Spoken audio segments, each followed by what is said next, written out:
ओ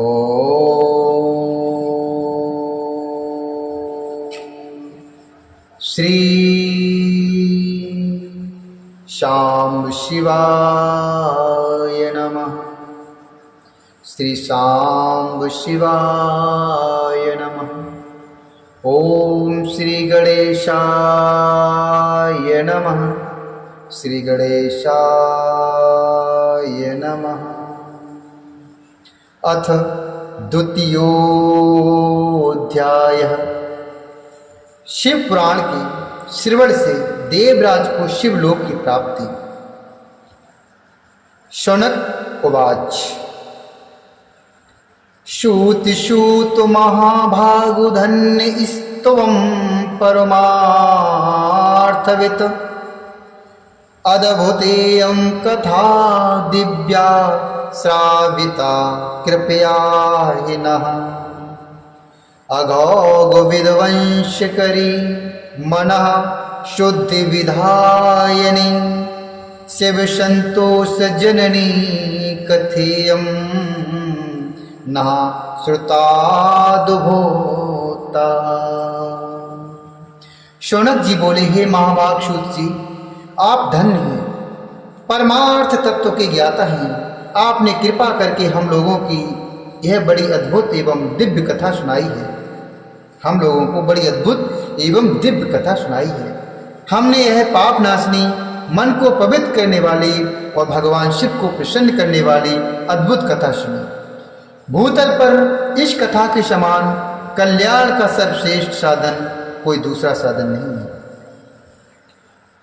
यह बात हमने आज आपकी कृपा से निश्चय पूर्वक समझ ली है। हे सूत जी,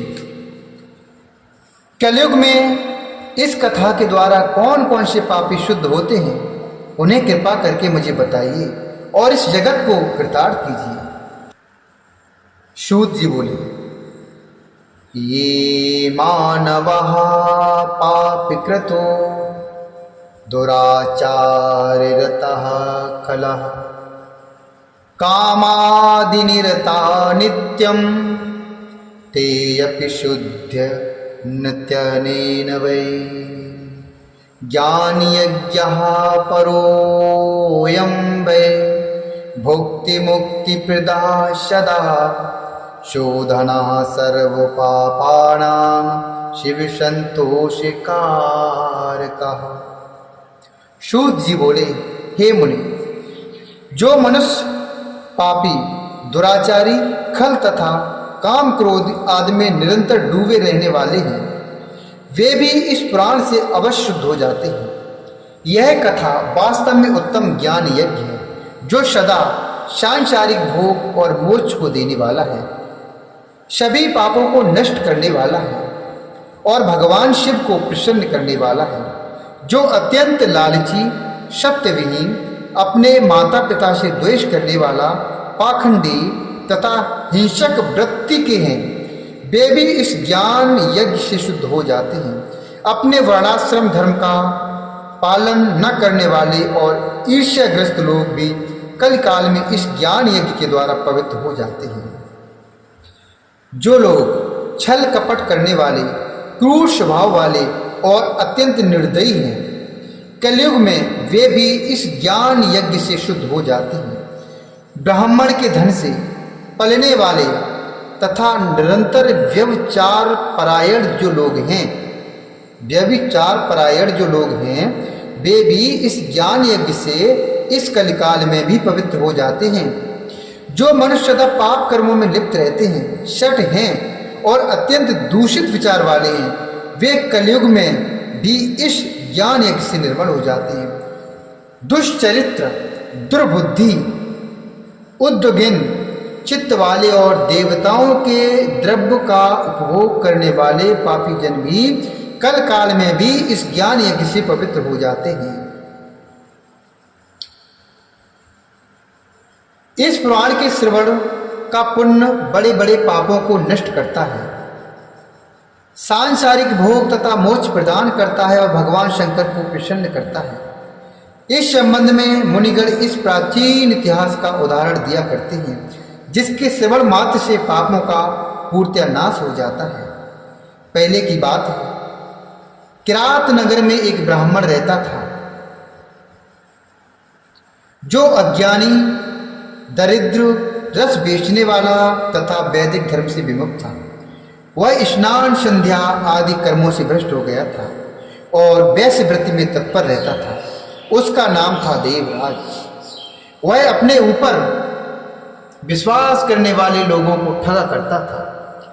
उसने ब्राह्मणों, क्षत्रियों, वैश्यों, शूद्रों तथा दूसरों को भी अनेक बहानों से मारकर उनका धन हड़प लिया था।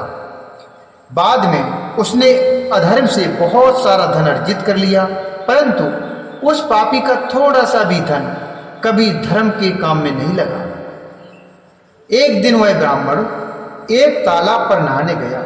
वहां शोभावती नाम की एक वेश्या को देखकर वह अत्यंत मोहित हो गया। वह सुंदरी भी उस धनी ब्राह्मण को अपने वशीभूत हुआ जानकर प्रसन्न हुई। आपस में वार्तालाप से उनमें प्रीति उत्पन्न हो गई। उस ब्राह्मण ने उस वेश्या को पत्नी बनाना तथा उस वेश्या ने उसे पति बनाना स्वीकार कर लिया। इस प्रकार कामवश होकर वे दोनों बहुत समय तक विहार करते रहे।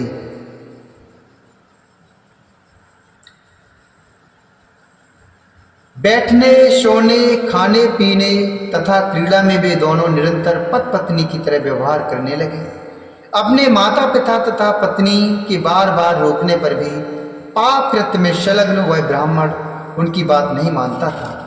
एक दिन रात्रि में उस दुष्ट ने ईर्ष्यावश अपने सोए हुए माता पिता और पत्नी को मार डाला और उनका सारा धन हर लिया।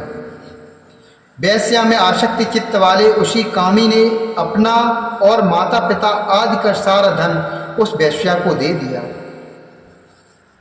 वह पापी अवच्छ, भक्षण तथा मद्यपान करने लगा और वह नीच ब्राह्मण उस वेश्या के साथ एक ही पात्र में सदा झूठा भोजन करने लगा।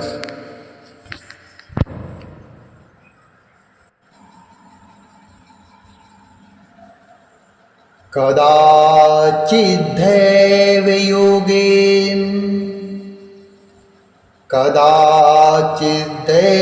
योगेन प्रतिष्ठानं पागतः शिवालयं ददर्शसौ तत्र साधु जनाव्रतम्। शिवालयं ददर्शसौ तत्र साधु जनाव्रतम्। स्थित्वा तत्र च विप्रोऽसौ ज्वरेणात् प्रपीडितः शुश्राव सततं सेवीं कथां विप्र मुखोदगताम्।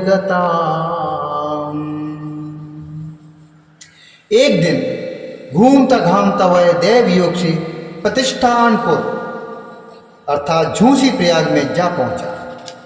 वहां उसने एक शिवालय देखा जब बहुत से साधु महात्मा एकत्र हुए थे।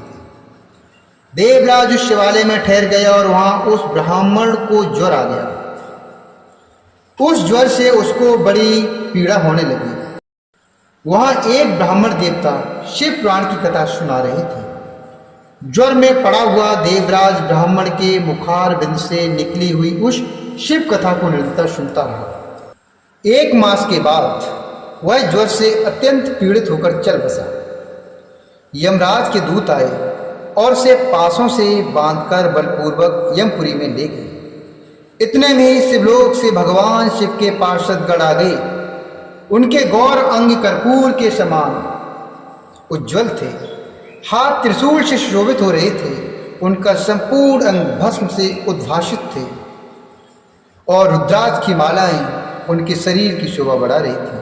वे सबके सब क्रोध करते हुए यमपुरी में आ गए और यमराज के दूतों को मार पीट कर बारंबार धमका कर उन्होंने देवराज को उनके चुंगल से छुड़ा ली और अत्यंत अद्भुत विमान पर बैठाकर जब वे शिवदूत कैलाश जाने को उद्यत हुए उस समय यमपुरी में बड़ा भारी कोलाहल मच गया।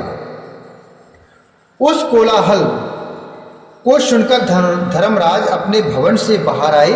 साक्षात दूसरे रुद्रों के समान प्रतीत होने वाले उन चारों दूतों को देखकर धर्मज्ञ धर्मराज ने उनका विधि पूर्वक पूजन किया। ज्ञानेन चक्षुषा सर्वं वृत्तान्तं ज्ञातवान् यमः न भयातु पृष्टवान् किंच क्षाम्भोर्दूतान् महात्मनः। यम ने ज्ञान दृष्टि से देखकर सारा वृतांत जान लिया। उन्होंने भय के कारण भगवान शिव के उन महात्मा दूतों से कोई बात नहीं पूछी। यमराज से पूजित तथा प्रार्थित होकर वे शिवदूत कैलाश को चले गए और उन्होंने उस ब्राह्मण को दया सागर श्याम शिव को दे दिया। शिव महापुराण की यह परम पवित्र कथा धन्य है, जिसके सुनने से पापी जन भी मुक्ति के योग बन जाते हैं। भगवान सदाशिव के परम धाम को वेदज्ञ सभी लोकों में सर्वश्रेष्ठ बताते हैं। ब्राह्मण, क्षत्रिय, वैश्य, शूद्र तथा अन्य प्राणी, यहाँ तक कि जिस पापी ने धन के लोभ से अनेक लोगों की हत्या की तथा अपने माता पिता और पत्नी को भी मार डाला, वह वैश्यगामी शराबी ब्राह्मण देवराज भी इस कथा के प्रभाव से भगवान शिव के परम धाम को प्राप्त कर तत्क्षण मुक्त हो गया।